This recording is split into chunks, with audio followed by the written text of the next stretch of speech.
It's just been awful. Ronald Araujo, you had no reason whatsoever in the world, in any hypothetical scenario, to double foot Marco Correa like that in that position at that time of the game. It's just about halftime. You've already conceded a goal. And he was so far out as well. It's not a shooting position and it's not a crossing position. It's just complete lack of awareness, discipline, and responsibility from someone wearing the Barca armband tonight. It was genuinely awful and unnecessary. And he concedes the second yellow, having already gotten one for dissent. If you at least had the first one for foul play, you could say, all right, well, he slid in, timed it wrong. It happens. You got the first one for arguing. And then you get the second one. You get sent off right on the brink of halftime. Chelsea come in with renewed energy. Barca come in looking the exact same as they did in the first half. But now they're down a man in defense where they've been struggling for the whole game. It's just not good enough. It's not good enough. And look, nothing is going to come of this. Nothing is going to happen. We're not going to see any drastic changes. It's not like Ronald Araujo will not play the next game. If he's available, he very well might play the next game. And that's the truth. Because obviously now the red card counts towards the Champions League. And Barca's next Champions League match will be against Eintracht Frankfurt in December 9th on a Tuesday night. And it will be in the Camp Nou, the first new Spotify Camp Nou match in the Champions League this season will be against Eintracht Frankfurt. And again, you just can't look at this and say, yeah, no, that's fine. It's not.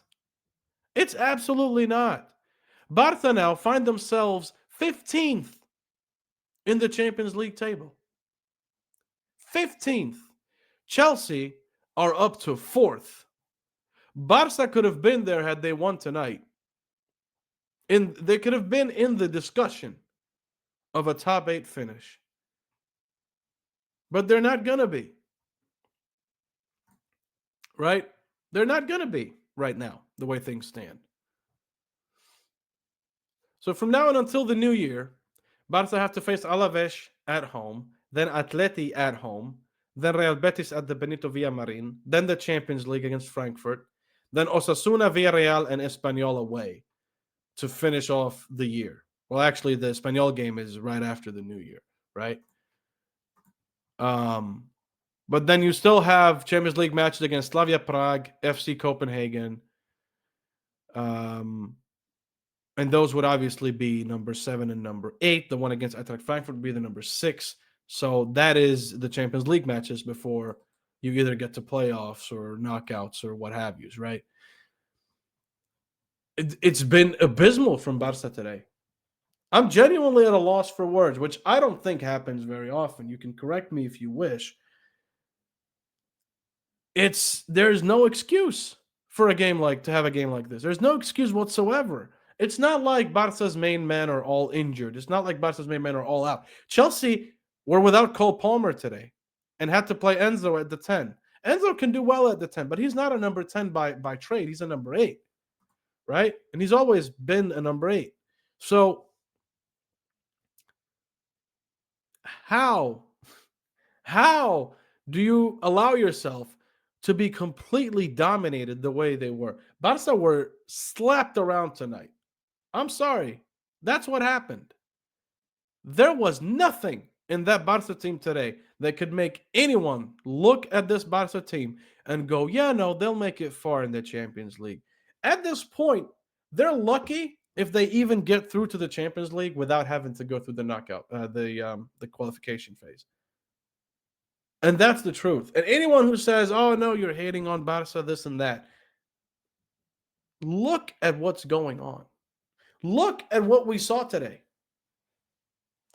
Look at what we saw today and tell me with a straight face that Barca have a standing chance if they keep acting the way they have been, if they keep playing the way they have been. You have some of the brightest talents in the world, and you don't show anything to merit those statuses at all. Looking around on different statistic platforms, Lamine Yamal got a rating that's at least above 7.0. I'm sorry, but I don't see it. I don't see it. I don't see how anyone in this Barca team got anything above a 6.2. I don't see it. Not a single player in this team today can look at the game and really hold their heads up. The only one for me that can say I at least tried, maybe two, three names. Danny Olmo, to me, tried in the 10 minutes. It's only 10 minutes, but he at least showed some desire to press, to make some passes, make some give and goes. Same thing for Marcus Rashford. That's it. That's it. Kubarsi, I thought he did decent for most of the game, but again, we've said this a lot. The kid is 18. You can't have the entire back line relying on an 18-year-old or say, oh, but Kubarsi was terrible and single him out. Jules Koundé is a world beater. Alejandro Balde is one of the brightest talents in the world when we talk about defensive players, right? Eric Garcia has been solid for most of the season. Frankie de Jong has slowly returned to the old Frankie de Jong. But again, today, he was just completely off it. This entire team was completely off it. They left everything in the dressing room. You're supposed to leave it on the pitch. They left it in the locker room. They forgot every instruction they had received by the time they were out that door. And for what? Why? Why does that make any sense whatsoever? Why do you look at this match and you go, we have a real chance to actually get a bit of a leap in the Champions League table, and you come up to Stamford Bridge and you show absolutely nothing whatsoever. Now, we will of course give a bit more of a deep dive with this in the German Shot podcast and on our coverage on our social media. So if you haven't followed us already on there, please do.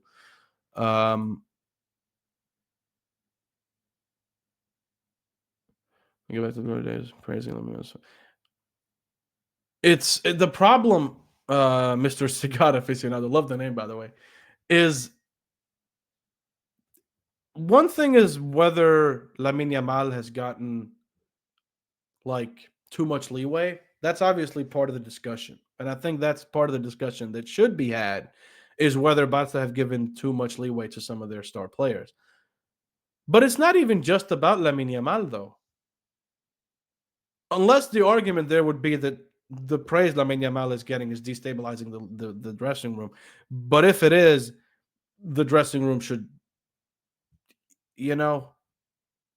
of course, certain players will get praise when they perform as well as Lamine Yamal has performed. Same thing can be said for Rafinha. Same thing can be said for Fermin Lopez. Same thing can be said for Robert Lewandowski.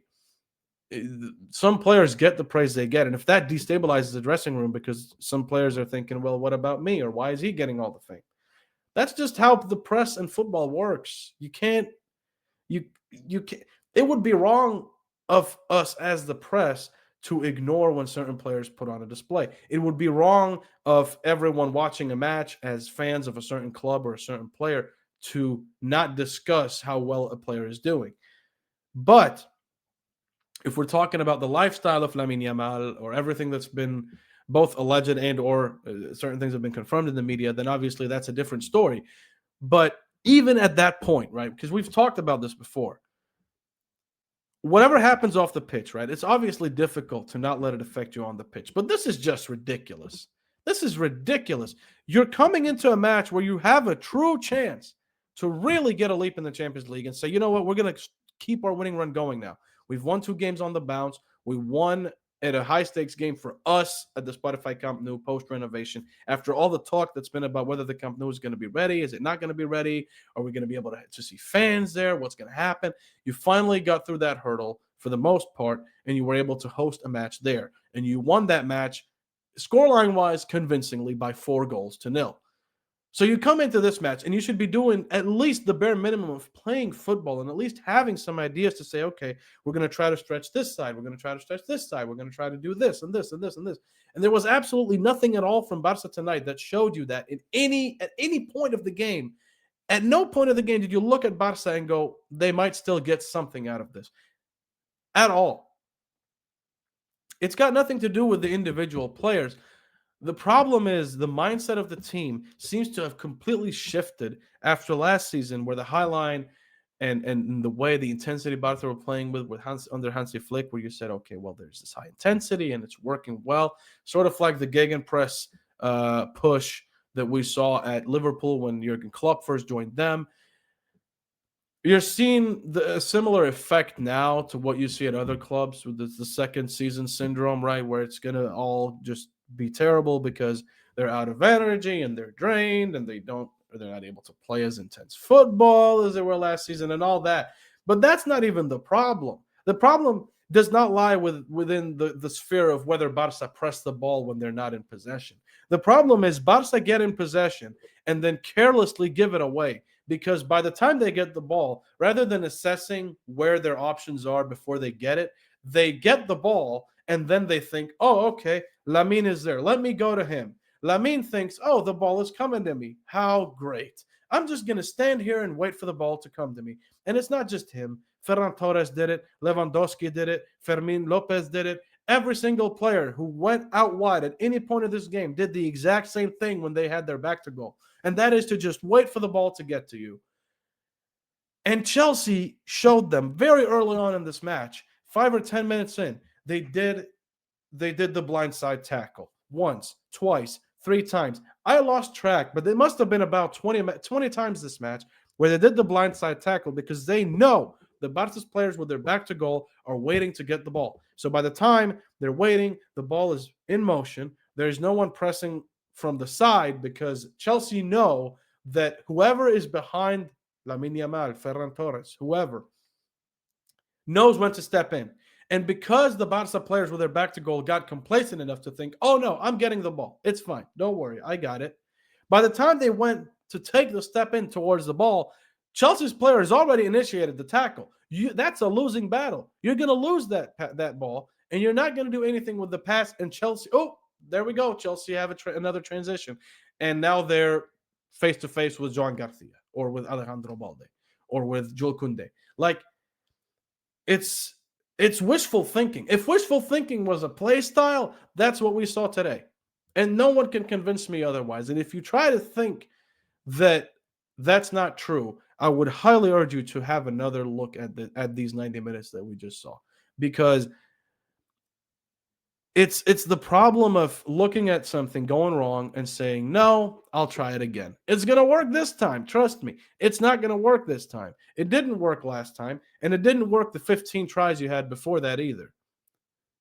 So maybe try a different idea. Maybe when you get the ball with your back to goal, maybe approach it rather than wait for it. Because if you're waiting for it and they're going to tackle you and then you do the same thing again,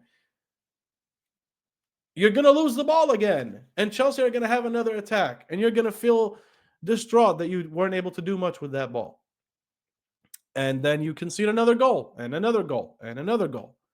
Barca should have conceded 6 this game, not 3. Barca got off the hook here. This is a lucky position for Barca to be in, to just have lost 3-0. They showed nothing in this game.